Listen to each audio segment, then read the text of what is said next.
builds systems that connect people, products, and purpose. A designer at heart and a strategist by vision, Hachem Mahfoud leads RBT Collective, meaning in Arabic, Rabot, the ecosystem behind initiatives like Replate, Terrazzo, and Birdware Ventures, redefining food waste, packaging, and urban sustainability. His work blurs the line between design and impact, reminding us that waste is not a fact of life, but a design flow waiting to be reimagined. Hashem, before we dive in, how are you today? I am great. Thanks for having me. It's great to be here. I'm so happy we've met. It was Expo 2020 days when we first knew each other, and here we are today at Fusion Talks. So I want to start with this theme where seeing waste as a design flow and not a fact of life, which is something you preach. What first opened your eyes, Hashem, to the idea that waste is a design challenge rather than a management problem? Very good question. I want to start a little bit talking about how I came into sustainability, because as you said earlier, I'm a designer at heart. So before moving into sustainability, I did over 10 years in architecture and design. So, and doing that, as an architect, you have to look at things from a high level. So if you're building a building, you need to know where are you doing it, how is the weather, who's going to live in it, who's going to live in it for the next 10 years. So thinking of this process from before the research, the designing, the building, what's going to happen after. So looking at it as an ecosystem. And a macro approach. Yeah, macro approach. So that's the nature of architects, right? Looking at all these facets, right? And then coming into we start with Replate, right? With food rescue and sustainability, I quickly realized that while management focus on the problem at hand, present, designing is understanding how things are happening and why it's happening. From the inception. From the inception. And quickly we understood that if we want to rescue and food, then where does it come from? And how did it reach to the people? And following that kind of cycle, what happened before, what happened during and after, quickly understood that if we solve a little bit more and pay more attention in the early stage, we can really solve a lot of that. And it's not about just saying, we're saving this and doing that. No, we need to go a little bit back upstream. And understand where that problem comes from, who's involved, and try to understand that everybody's doing their job. So that's why I think it is a design problem, because it's a cycle and it's a journey, right? It's a process. And we cannot just come and focus on managing something if we don't understand how it's part of a bigger cycle. Yeah, the root cause and the flow and the whole value chain. 100%. To trace as well. Yeah, and what's food is a going very on. complex system, right? From the farmers to the wholesaler to logistics, right? I mean, it's a whole system. So that's why it becomes more important to understand at least the whole cycle of this. Yeah, I really of food. appreciate how you stepped back to look at the whole thing, and we will see now what you're doing about it. So you describe yourself as a systems thinker with a designer's soul. How do these two worlds meet in your daily decisions? So let's see. From poetic to practical. Well, back to the designer soul, I think. I always gravitate to creativity, but whenever we start looking at the food system, I start bringing creativity into the business model. A lot of time people look at creativity separate from the system, from the numbers. And I think learning how to pivot and how to adjust with clients and understanding the system, bringing it together, allowed us to build a long-term relationship and offering with these clients. So it is this client intimacy, understanding and diving deeper with them to understand how their system works. Correct. Before you just come ready, packaged with your solution, which is already existing. Correct, because they have different system. And at the end of the day, companies are people. So you need to understand everybody. You need to make sure they feel they're part of this process. You need to understand who they report for, how this initiative comes into their kind of operation and system. So you really quickly need to understand a lot. You almost embed yourself in the business. and in order for them to allow you to kind of offer it and be part of So or test solution it. could be modular. It's Yes, not a static idea. You 100%. can mold it depending on the system and the organization itself Of course. in terms of complexity, setup. 100%. Sometimes we start with talking how much do they compost and how much can we save from that. Sometimes we talk about how much they're recycling and how can we do some reusability around that. So, right, by understanding their system better, right, and bringing that creative empathy kind of level, they allow us to understand more and provide a better option that could be more long-term, I would say. Have you as well, like ignited in them the thinking to optimize so that as well they lessen the waste instead of only giving it away? Yeah, and I think back to the circular kind of model is that we always talk about circularity is thinking long term. And when you think long term, you need to build something that could stay around. So whenever we do let's say we put a fridge in a mall, the goal is to hand it over in a year so they can run it. So it becomes part of their operation, of their system.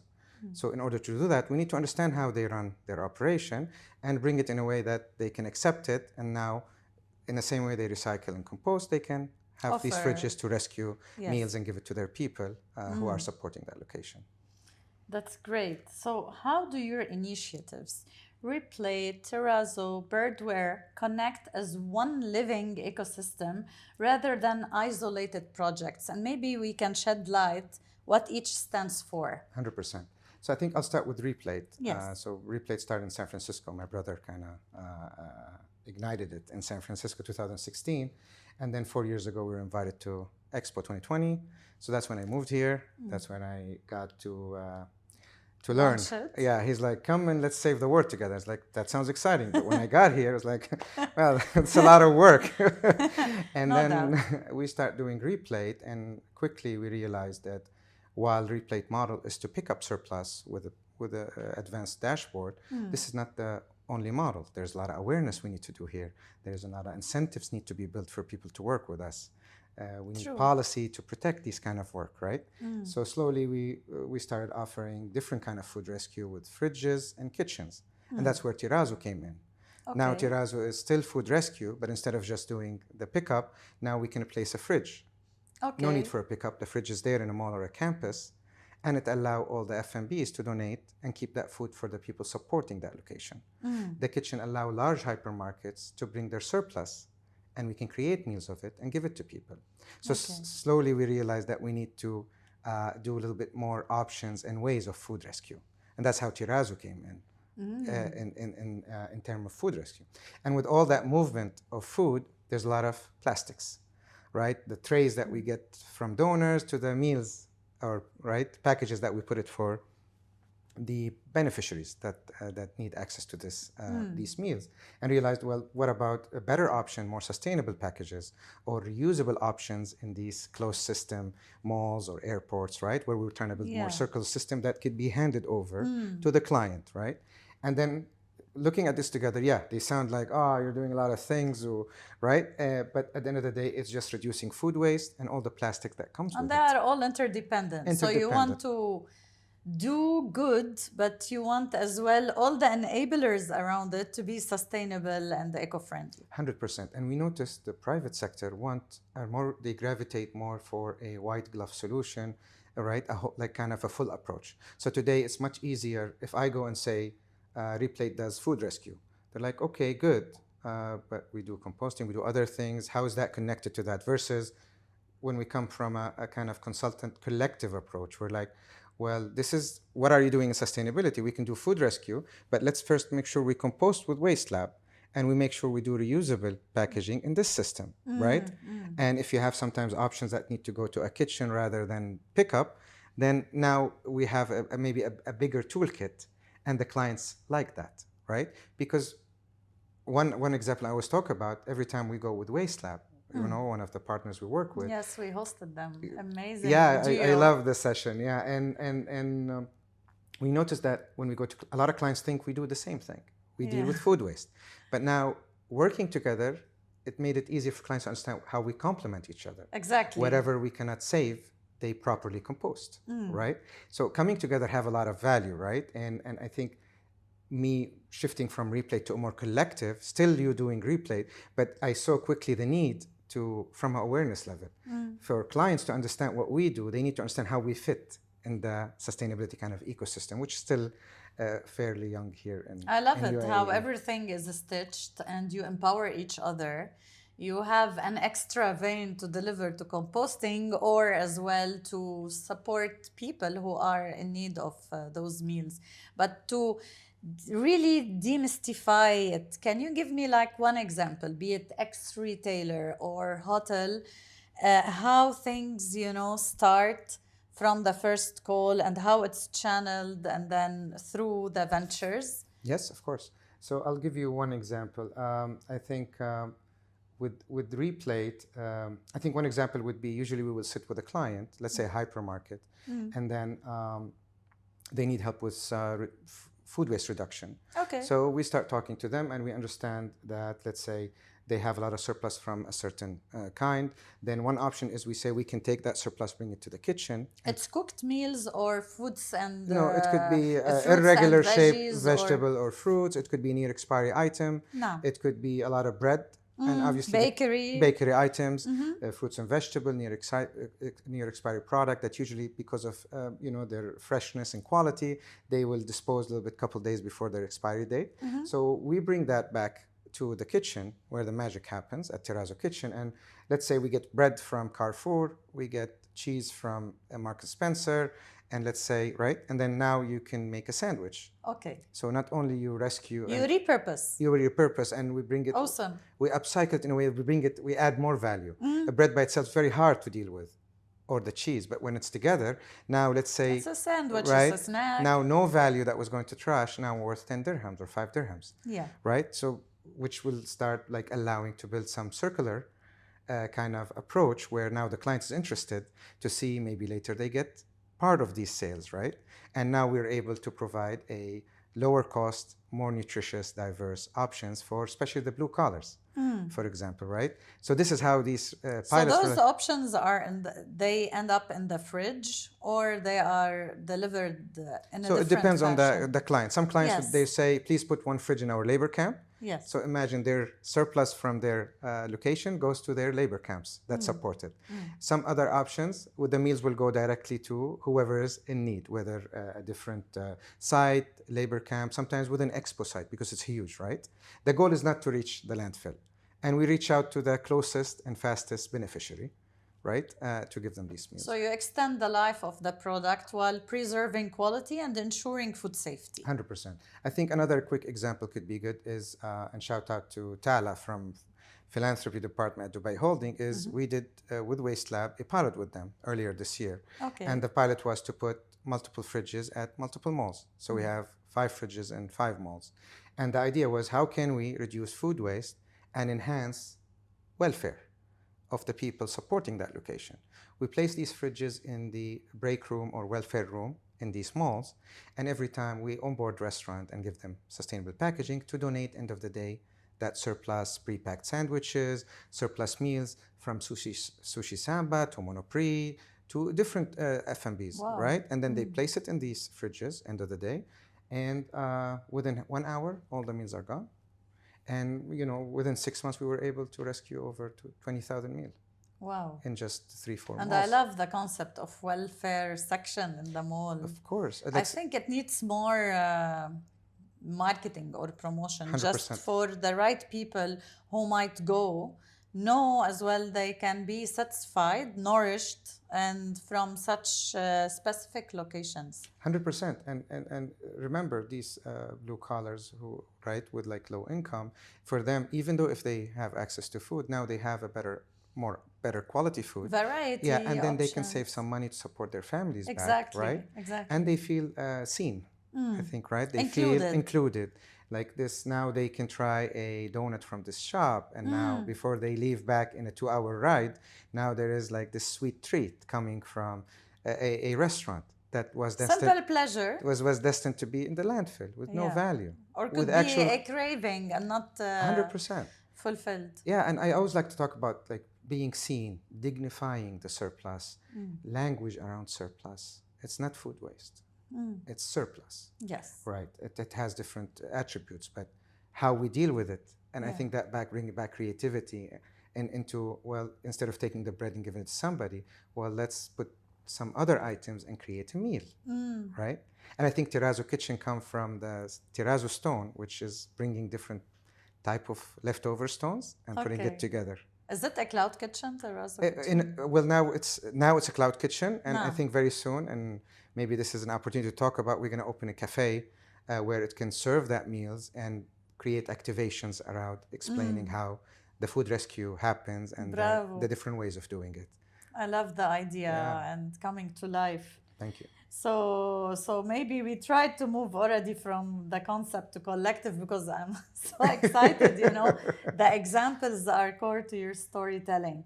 So yeah, what has been the hardest part of translating circular economy theory into an operational business model?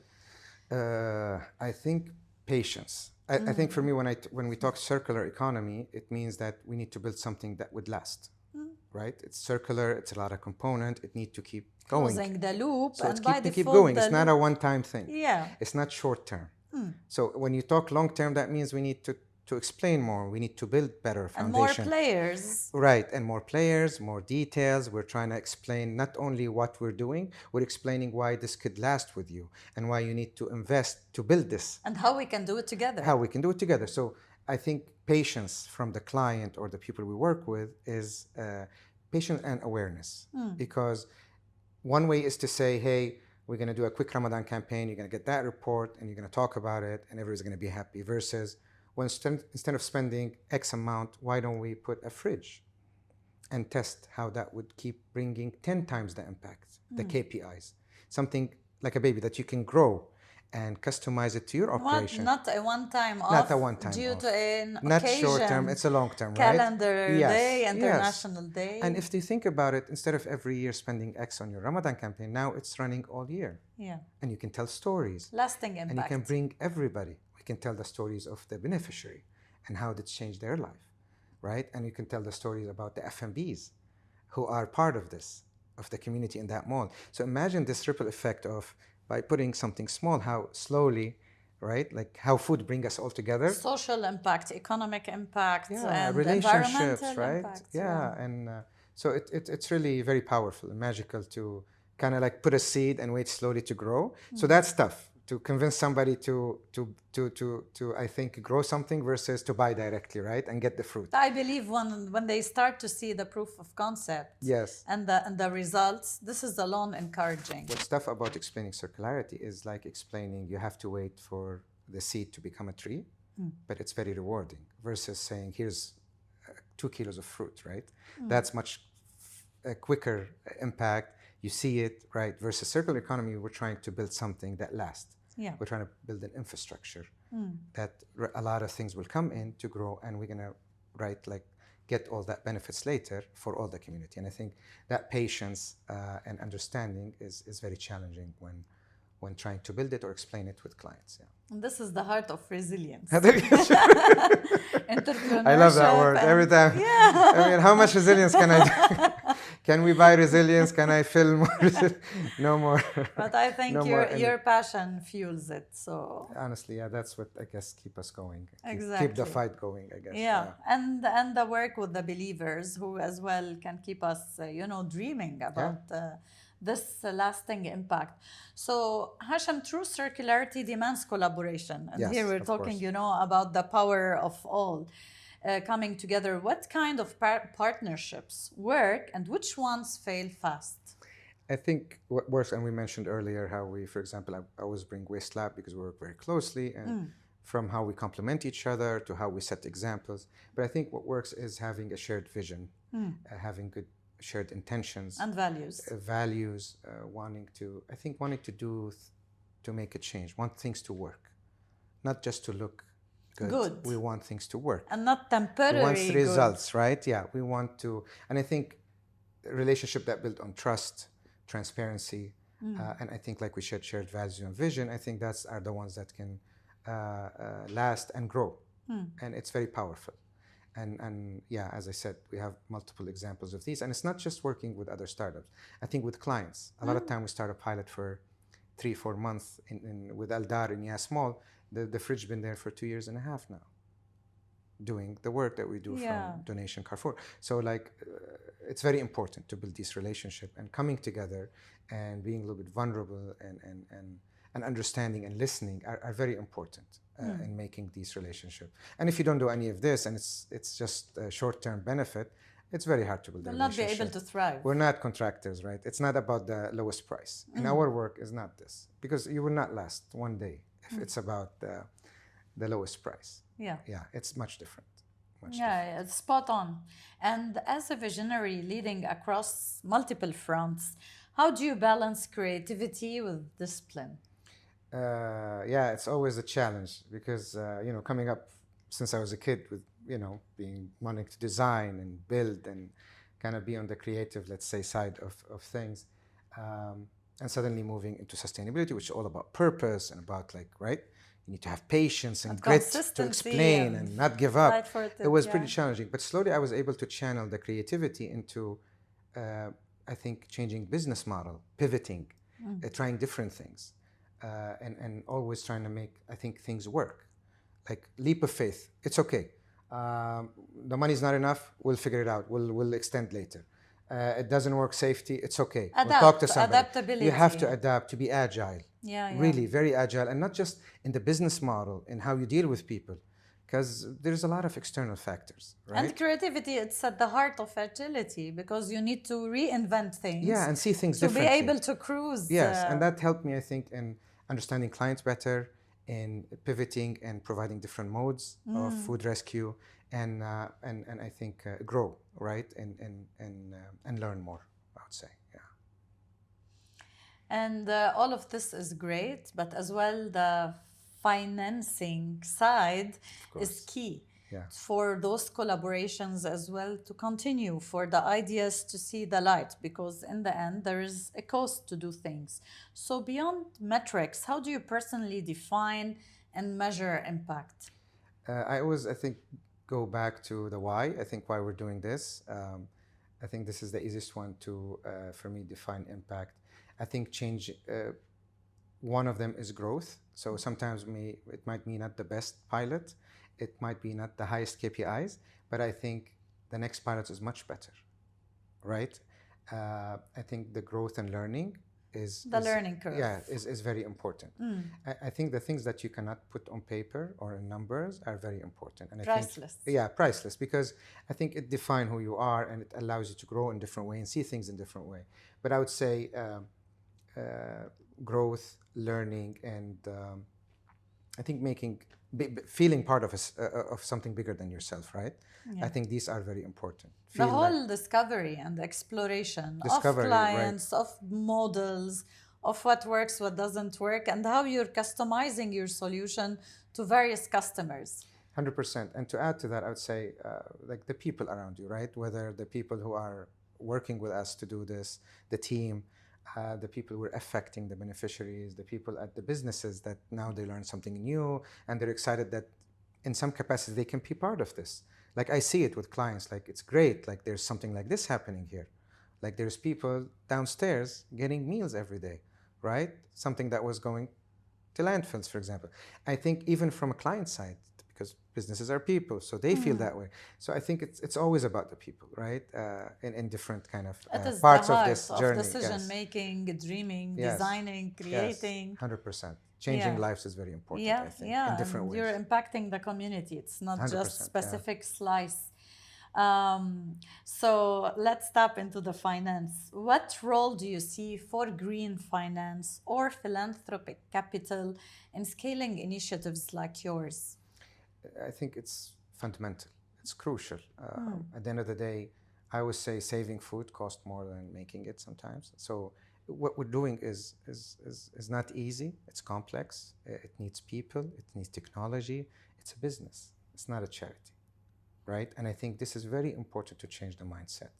And if we don't change the mindset, VCs and green financing and businesses, they're not going to see it, right? And I think if we push more the circular kind of approach, I think it will allow these VCs or the green financing to happen. Because with circular economy, we are talking more long term, a system that can generate, that they can take care of itself, right? Rather than just a initiative or a sustainability. It's very important to shift this charity mindset. What we do we're a social enterprise. We're a business with a social environmental agenda. We're a better business because we care about a responsible business. Responsible business, so we're still a business. Yeah, we're not something else. We're not a nonprofit. And I think shifting that mindset is very important. So, because without the money, how can you build these systems? And as we said earlier, with the circular economy approach, you need to build foundation. It's not just a one-time thing, right? So it's even more crucial for the funding to happen, especially with I think the philanthropy part, because with the philanthropy, it's different than sustainability and marketing.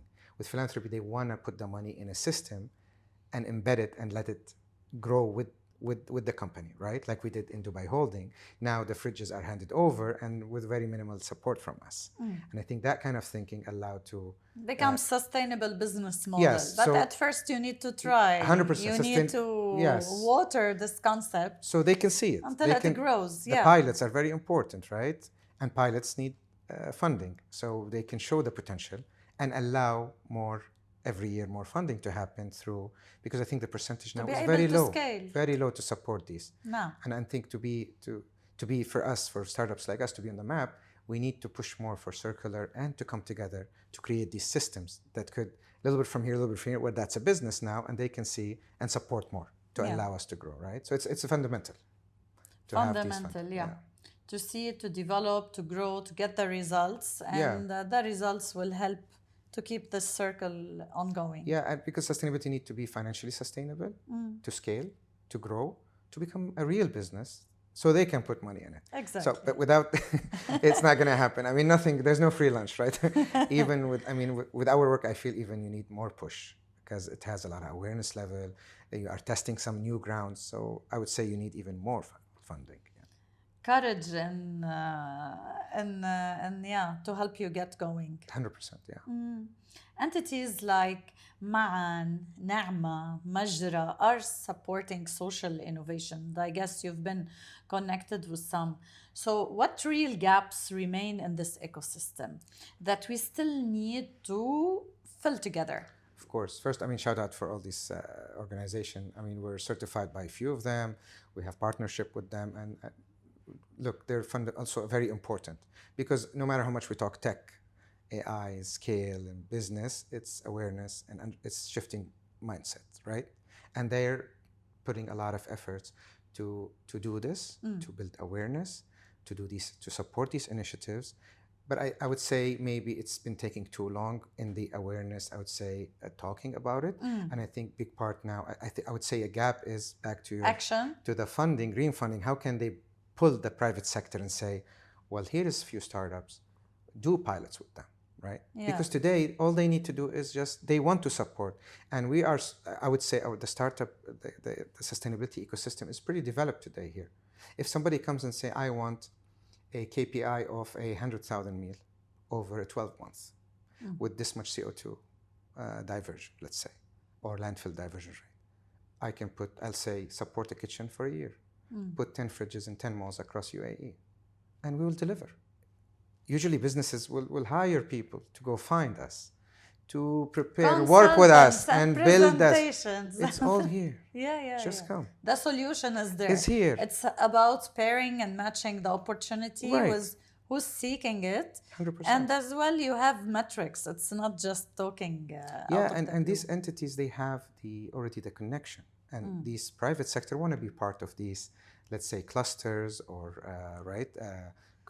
innovators, solution providers. Yeah, all these kind of platforms, which is great. So now you have them on board. How can we, I think, to pull this private sector closer to us and somehow incentivize them to allow us to do these more pilots, to invest in us, to give us some, support in opening a license. Today, working across Emirates is crazy. It's crazy. So, there's a lot of ways to support, but I would feel bringing the private sector, because it's all about collaboration. Everybody want to be part of this conversation. If everybody lifts a little bit, it's not going to be too heavy.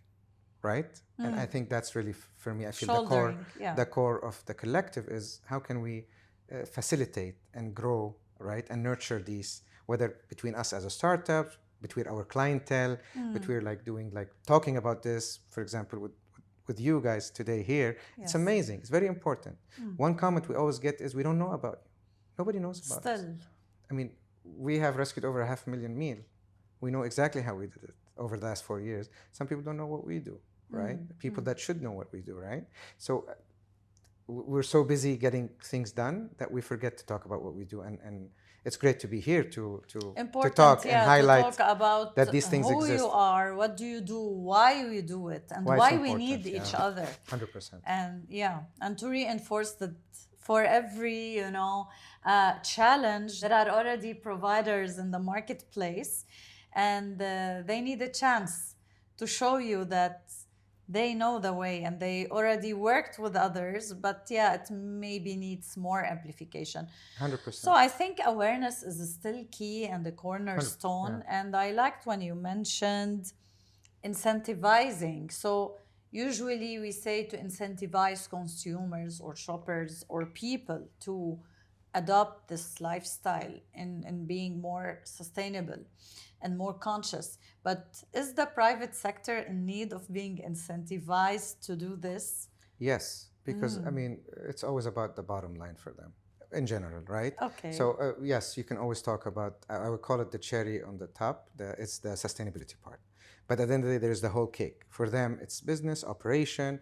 If they stop for a minute to pack the meals for you, that's disruption of their operation. Okay. We're not even talking the cost yet, right? So for them, I think it's very important to incentivize. I'll give you an example. In America, companies that work with social enterprises like Replate and others, they get tax cut.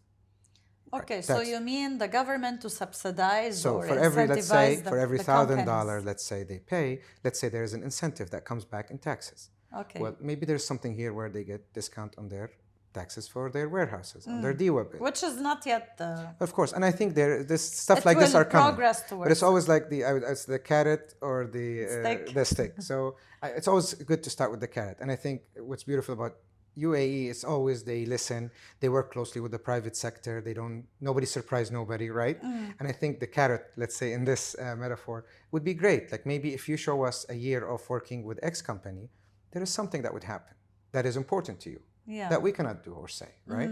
Or maybe they certify our work. If you show us that you work with these companies, now you're certified in some sort or capacity, and your CO2 emissions now is deducted. So I know there's a lot going on around building a carbon market, which is great.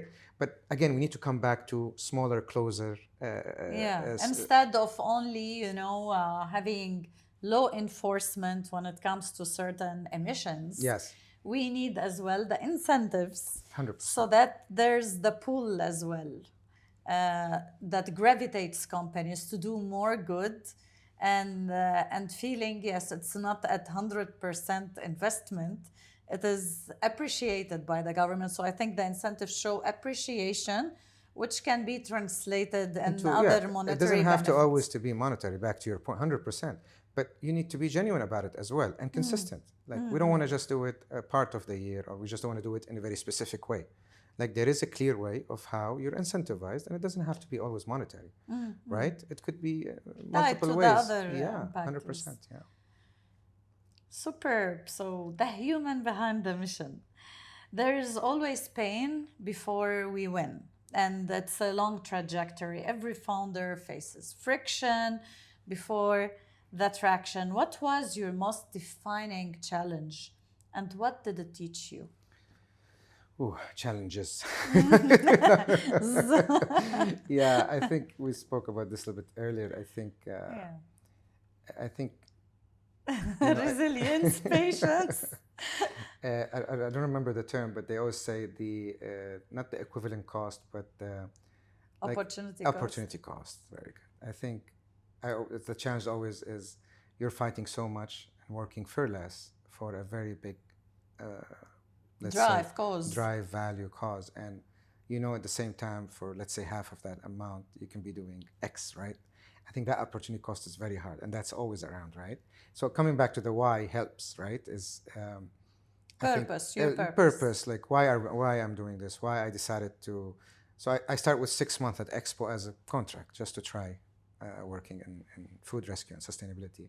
But then it grew on me quickly, like the impact we do, right? Like on people, how people talk to you. Like I think now, yes, maybe there's not a lot of money, but people understand what you're doing, right? It's not something easy. And nothing good is easy, right? Even a good meal need to take its time, need to do the details. Of course. And I feel I'm betting on. We all know this is a must. This is a need. Now it might take more time, but we cannot keep wasting. There's no space to wait. There's no space to throw trash. You are at the core of this responsibility, and it's flattering, but as well it is overwhelming. But because you are also sensing the impact, how you are touching really lives of people, delighting them with meals that can, make them happy and nourish them. Right. So this will keep you going. And you want it to be grander and bigger. Yeah, I mean, that's the goal. And Inshallah. I think the social impact, we always bring it back. I mean, I think a lot of the works around recycling plastics and composting, it's all important. We always, I like to talk about the social part of what we do. Food rescue does a lot of, right, CO2 reduction, does a lot of community building, right? But the social impact is huge. Now we're seeing a lot of talk around access to healthy food or nutritious meals is a right. It should be important. Dignifying this, allowing people, it doesn't mean if we don't see hunger that it doesn't exist.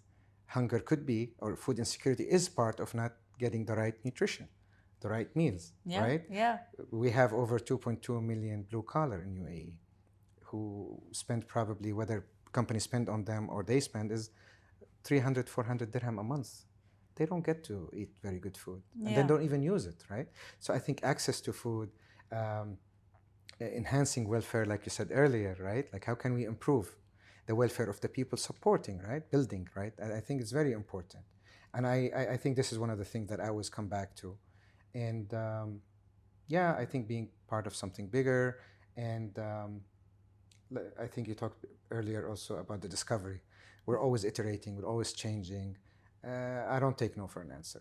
If I cannot pick it up, we'll put a fridge. If we cannot put a fridge, I'll pick it up, bring it to the kitchen. You don't. If you're not worried, I'll sign a disclaimer form. I'm responsible for it. Yeah. I'll make it work.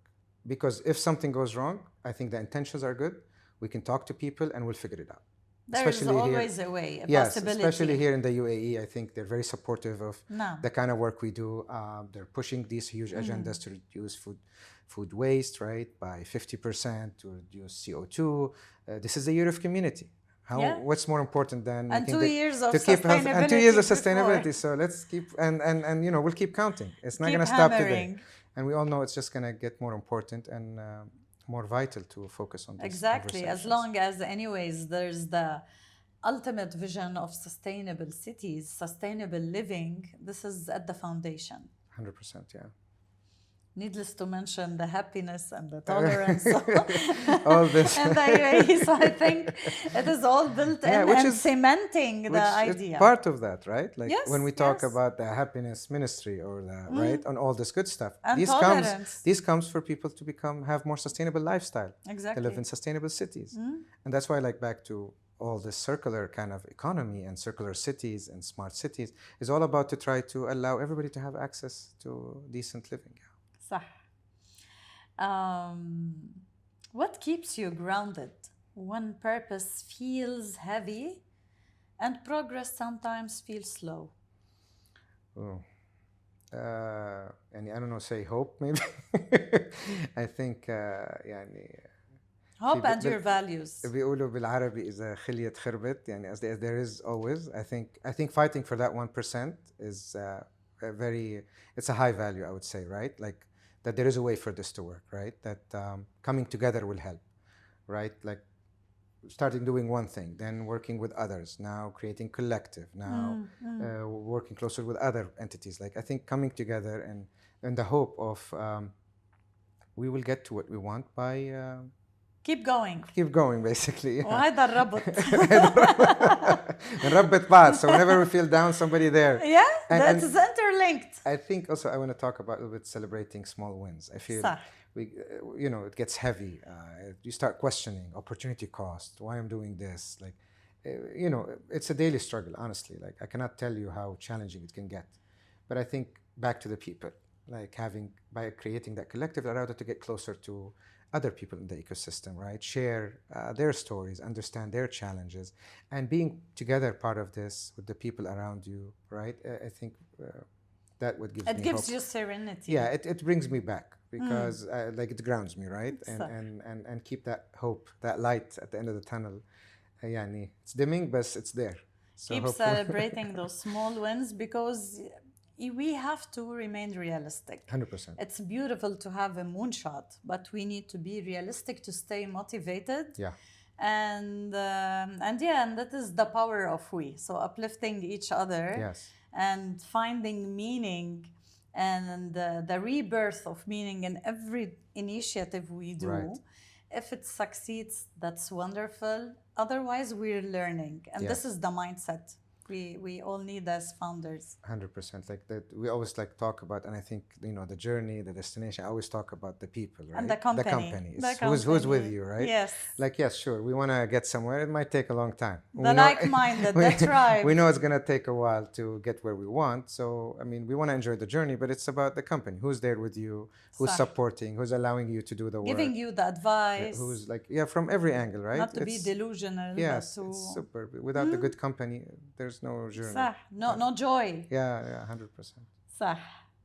Are you ready to the fire rapid round? Sure. Let's see. Shoot.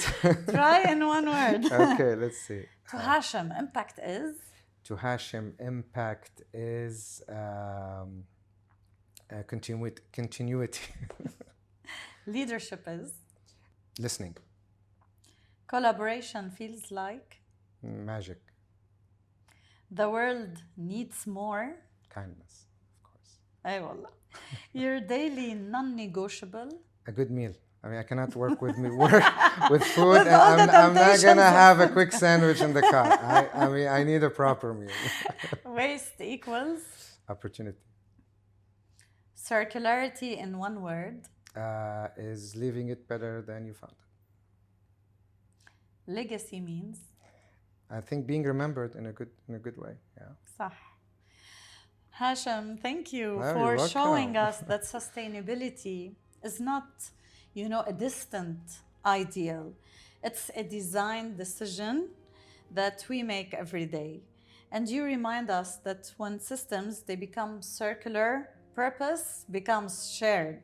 And I love really how through all, the process and the robot, it is all about sharing. Which is the heart of food, exactly, right? and circularity. Yes, we're all sharing resources, repurposing it, and extended its life. So maybe really the real revolution in the end, it's not just how we manage waste, but how we design for belonging. And thank you so much for really integrating the social element of the ESG and what sustainability stands for. It's really the better tomorrow for people and society. Thank you for having me. And honestly, I love this conversation. And it's always good to connect and shed light on all the work that a lot of us are doing. So again, thank you for having me. Thank you. يعطيكم ألف عافية. All the best to you and your team. Thank you. To brighter tomorrow. Ya Rab. Inshallah. Thank you. And to our audience, I'm sure this episode resonated deeply with you. It's good to be enlightened on great entrepreneurs that are making a difference on various frontiers. And until next episode, stay tuned.